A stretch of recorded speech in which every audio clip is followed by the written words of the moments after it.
말하자면 파천도 질서 있는 후퇴, 이게 돼야 하는데 실은 조선은 그것도 제대로 되지를 못했어요. 뭐 그럴 만한 사정이 있다고도 보여지는데 어쨌거나 이 위기 상황을 효과적으로 관리하는 데 실패합니다. 자, 어떤 일이 있었냐면 일단 파천을 한다, 도성을 버린다고 하는 의논이 결정되자 아래부터 무너졌어요. 대궐 안에서 일하는 이복들, 서리, 노복 이런 사람들이 막 떠들다가 도망을 쳤습니다. 조금 뒤에는 궁궐을 지키는 군인들이 모두 흩어졌어요. 왕이 서대문을 통해서 도성 바깥으로 나갔습니다. 그런데 이런 일이 있을 때는 꼭 비가 와요. 고려가 강화도로 천도하는 그날도 비가 왔거든요. 이날도 비가 옵니다. 밤이 칠흑같이 어둡고 비가 내려 지척을 분변할 수 없었다. 그때 도승지로 있던 이항복이 촛불을 잡고 앞을 인도하니 왕비가 성명을 물어서 알고 위로하며 권면하였다. 뭐냐면 이름이 뭐요? 이항복입니다. 고맙습니다. 뭐 이런 대화가 여기 오갔다는 거죠. 자, 그런데 이때 우리가 알고 있는 이 사건이 벌어져요.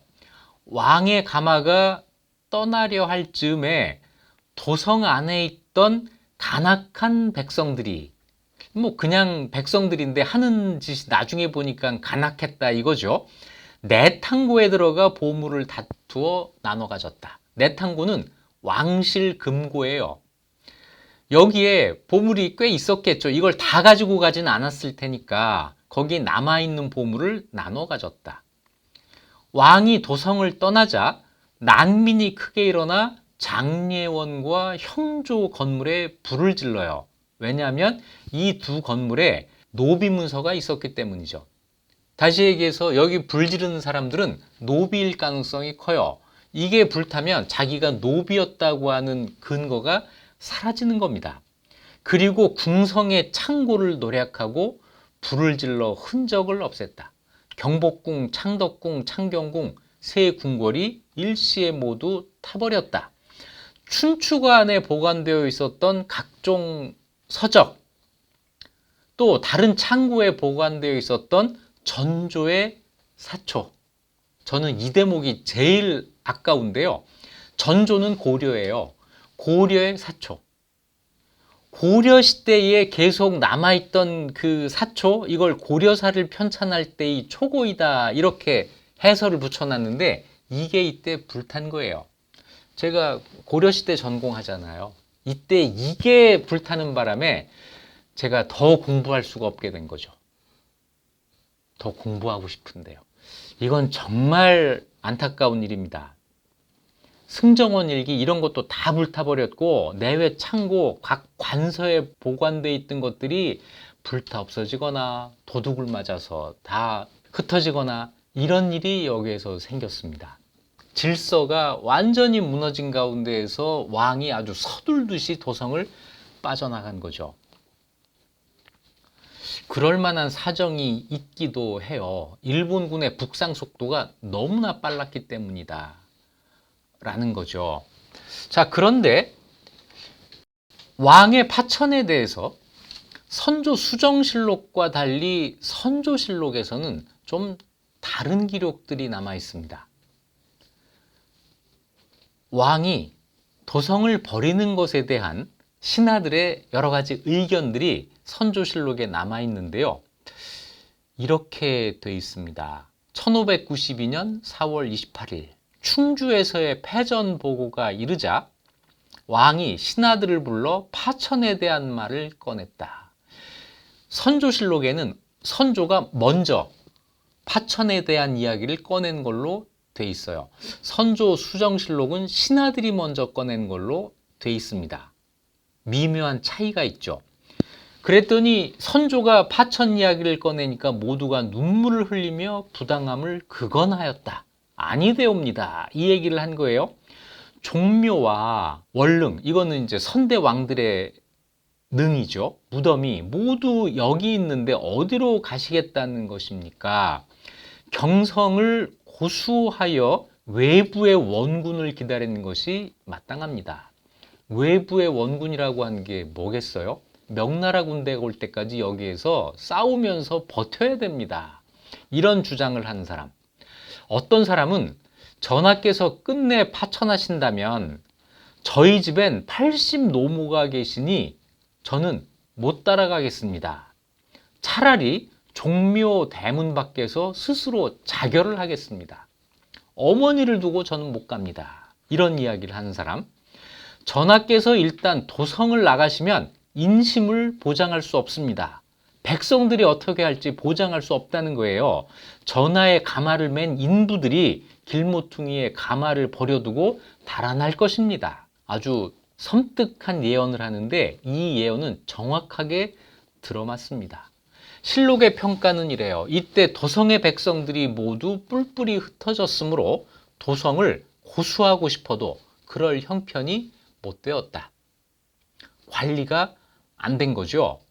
이렇게 결정한 다음 날 실록 기사는 이렇습니다. 4월 29일 이날 밤에 궁궐을 호위하는 군사들이 모두 달아나고 국문엔 자물쇠가 채워지지 않았으며 금루, 이 시간을 알리는 그 종이 있던 거기에서는 시간을 알리지 않았다. 울려야 할 종이 안 울리니까 도성이 이제 관리가 되지 않는다고 하는 것이 금세 드러난 거죠. 4월의 마지막 날 왕이 도성을 출발합니다.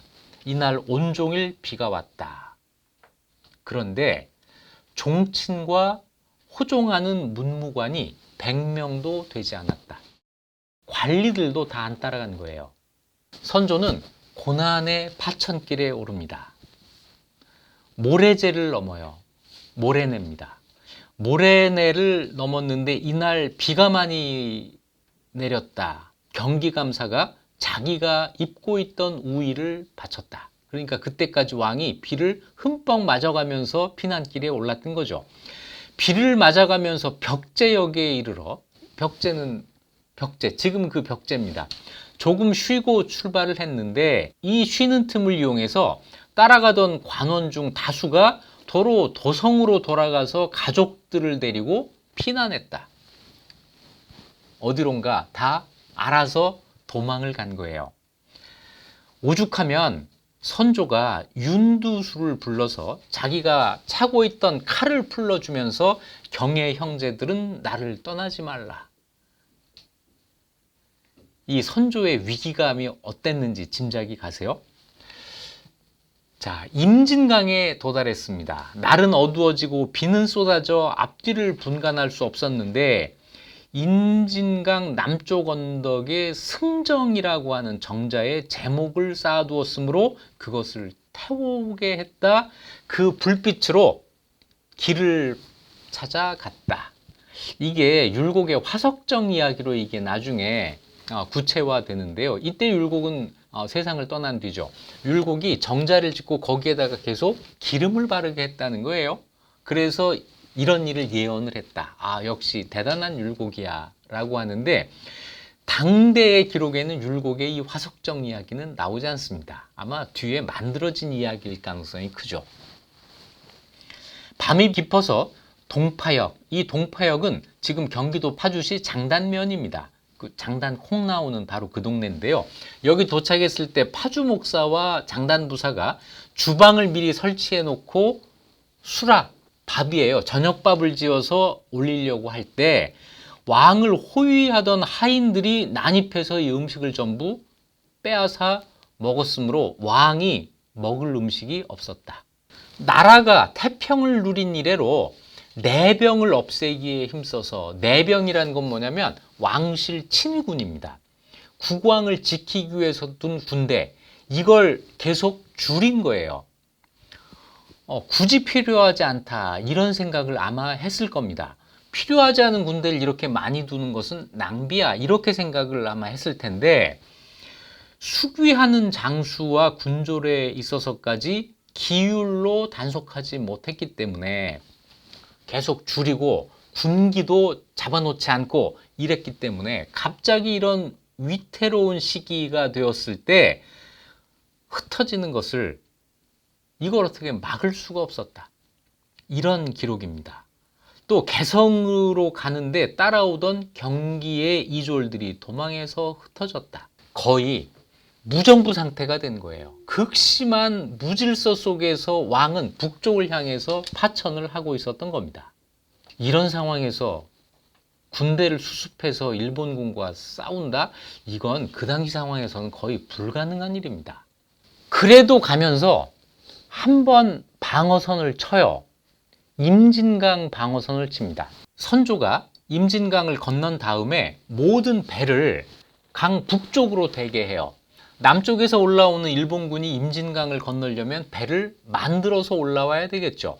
임진강 북쪽에 군대를 모아놓고 여기에 방어를 하려고 하는데 김명원이라고 하는 사람에게 방어를 명해요.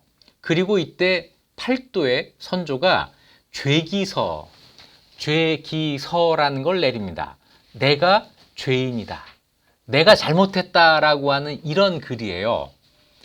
이런 글을 발표하고 의병을 불러 모아요. 내가 잘못했으니 의병을 일으켜 나를 도우라. 이런 거죠. 이때 확보한 병력이 15,000명 정도가 됩니다. 임진왜란이 일어나고 가장 많은 군대를 이때 모았고 이 군대를 임진강 북쪽에 배치해서 강을 사이에 두고 북상하는 일본군을 막으려고 한 거예요. 이것이 상당한 효과를 거두어서 일본군이 임진강에 도착한 다음에 8일, 9일 정도를 강을 건너지를 못합니다. 그런데 여기에서 무슨 동화 같은 옛날 이야기 같은 전투가 벌어져요.